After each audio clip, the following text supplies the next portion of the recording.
kjo punë po shkon në konceptin e zotërimit përfundimisht të Partisë Demokratike në kuptimin e leadershipit. Pra, në një lloj ne kemi një farë mënyrë vënien e vetos. Dhe po e them që deri tani me këto rezultate që kemi, me këtë icuri që kemi, unë nuk shoh se kjo do ndihmonte Partinë Demokratike për të ardhur në pushtet, vetëm në rast se mbas zgjedhjes së tij si kryetar, zoti Berisha bën ndonjë zhvillim ose ndonjë hapje të jashtëzakonshme të Partisë Demokratike, në kuptimin e hapjes kësaj natyre që hajdeni 10 të rinj dhe ikim 10 të vjetër.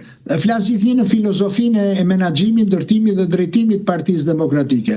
Se ne nuk kemi vetëm zotin Berisha që është aty. Kemi domethënë ende figura të vitit 2005, të cilat vijojnë të jenë në postet më të larta drejtuese të Partisë Demokratike. Pra, pothuajse për 20 vjet, edhe nga pikpamja e rinovimit të ekipit drejtues të Partisë Demokratike, nuk është se kemi ndonjë risi.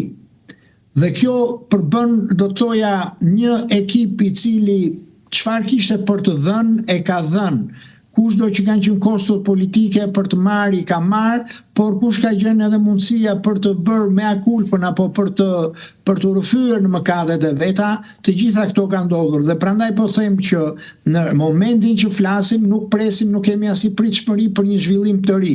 Vetëm në rast se mbas fitores së zotit Berisha do të kemi pastaj një ridimensionim. Nuk mund ta parashikojmë. Si ridimensionim? Me Berishën thua ti ridimensionim apo Berisha të largohet? Tani, Berisha nuk largohet, se po të ishte për larguar, Berisha ishte larguar. Dhe se e kemi diskutuar këtë në disa raste. Çështja e largimit të një politikani nga një forcë politike është çështje vullneti personal, nuk është çështje imponimi. Këtu jam dakord me ty, sepse statuti i Partisë Demokratike ai që me zgjedhjet ikën në shtëpi. Jam plotësisht dakord. Në aspektin statutor. Por ne po flasim de facto. Edhe në vitin 2005, Nano humbi zgjedhjet, mund të justifikohesh edhe Nano që na përçau lësia, na mori votat e tjera, dhe mund mos largohej nga drejtimi i PS-s dhe të jeni të bindur që po të hynte në garë do të kishte fituar garën. Jo me Edi Ramën, por me këtë do Edi Ramën.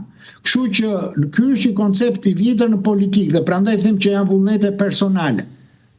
Dhe nëse vullneti personal i zotit Berisha është për që në garë dhe antarësia do ta zgjedh, ne këtë nuk mund ta shmangim dot. Sa do që të themi sofizma apo duam të driblojmë me top apo pa top.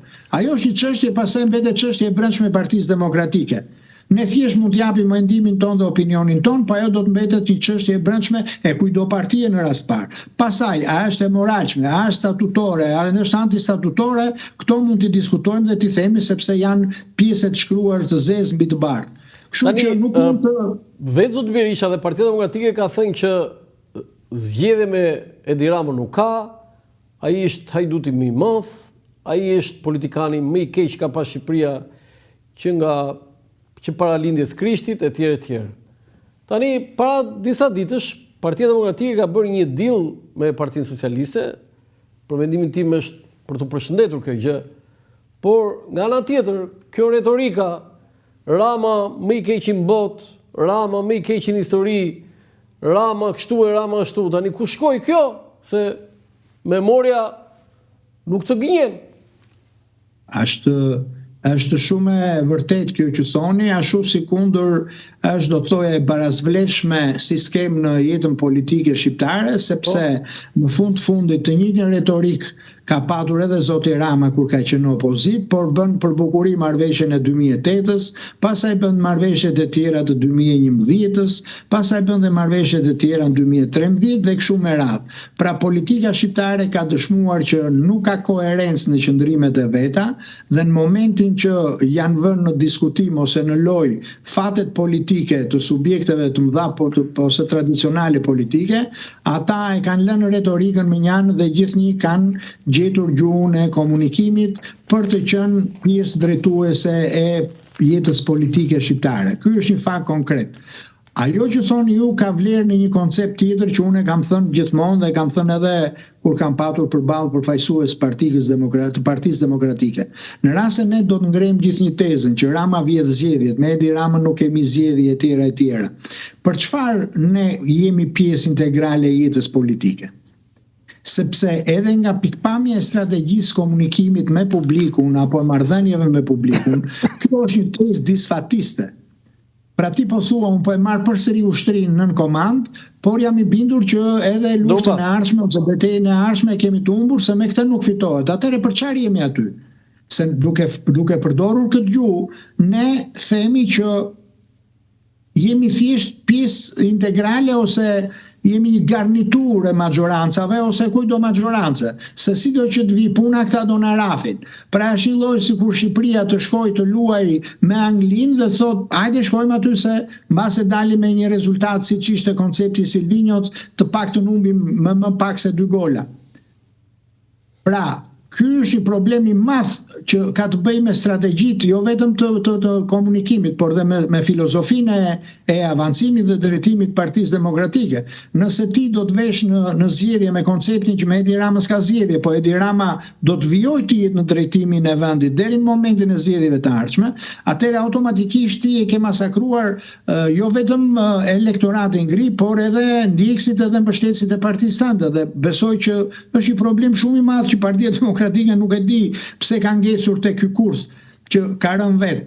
Se mund të kemi zgjedhje të cilat nuk janë të pastra, mund të kemi zgjedhje të cilat kanë problematika shumë të rënda në Shqipëri dhe ne dy I njohim shumë mirë problemet e zgjedhjeve, por ditën që këto zgjedhje pranohen nga ata që ndryshe ne quhemi arbitri ndërkombëtar, kur qeveria e dal nga një palë zgjedhje, njihet nga kancelaritë e ndryshme të BE-s apo vendet e tjera aleate, atëherë ky diskutim pasaj është I pakuptimt.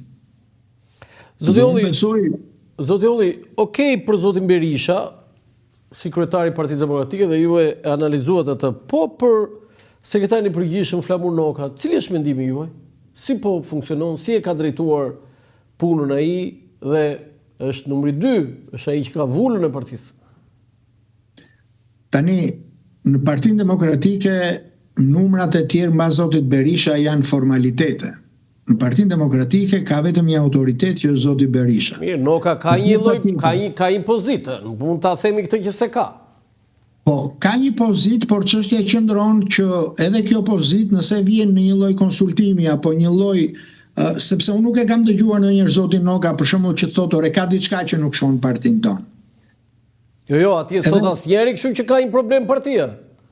Po, pra atëre që në këtë moment nuk thot asnjëri s'ka asnjë problem në partinë dhe ne vazhdojmë të humbim dhe të rrudhemi gjithnjë më shumë nga një raund në raundin tjetër zgjedhor, atëre besoj që këtu nuk ka ndonjë ndryshim se është numri 2 apo numri 3 apo numri 5. Për aq kohë sa aty do të ndiqet filozofia e liderit të madh, domethënë mënyra se si e trajton dhe pa absolutisht as edhe një do të thoja një gram këndvështrimi ndryshe ose një trajtim ndryshe të problemit, aty pastaj nuk kemi çfarë diskutojë numër 2, 3 apo 5. Pra kuptohet që ka vetëm një njeri I cili menaxhon komplet filozofinë dhe gjithçka tjetër pastaj merret dhe përsëritet nga pjesa tjetër që është poshtë. Dihet që zoti Noka është një nga bashkëpunëtorët më të hershëm dhe më të vjetër të zotit Berisha dhe absolutisht jam I bindur që në asnjë moment zoti Noka nuk do të artikulonte diçka që nuk e kishte të konsultuar apo të rakorduar me zotin Berisha. Po zoti Bardhi? Zoti Bardhi përveç situatat që u krijuan në Partinë Demokratike mbas asaj që ndryshe unë edhe ndonjëherë jo thjesht dhe më të qeshur, po me dhimbje them lufta civile 8 janarit, nuk është në pozitat e nevojshme dhe të mundura për të qenë vetvetje. Nëse ka qenë ndonjëherë vetvetja sepse e dyshoj këtë pjesë, ne në Partinë Demokratike kemi patur ngritje të befta personash dhe individësh në strukturat më të larta të Partisë Demokratike që kryesisht vijnë më shumë si formë një dhurimi sesa një meritokraci apo një karrierë normale në Partinë Demokratike. Siç mund të themi për shembull për rastin e zotit Noka. Mira keq zoti Noka ka një karrierë normale në Partinë Demokratike, ka që me forumin rinor në vitet 90, pasaj sekretar organizativ I komanduar, pasaj sekretar organizativ I zgjedhur, pastaj ministri brendshëm edhe më pas në të gjitha rastet. Pra, zgjedhja e Flamur Nokës si sekretari përgjithshëm i partisë nuk është se çuditi ndonjë në kuptimin e antarëve të Partisë Demokratike, sepse ishte njëri i cili kishte qenë gjithnjë në strukturat e larta drejtuese. Po zoti Bardhi nuk e ka këtë.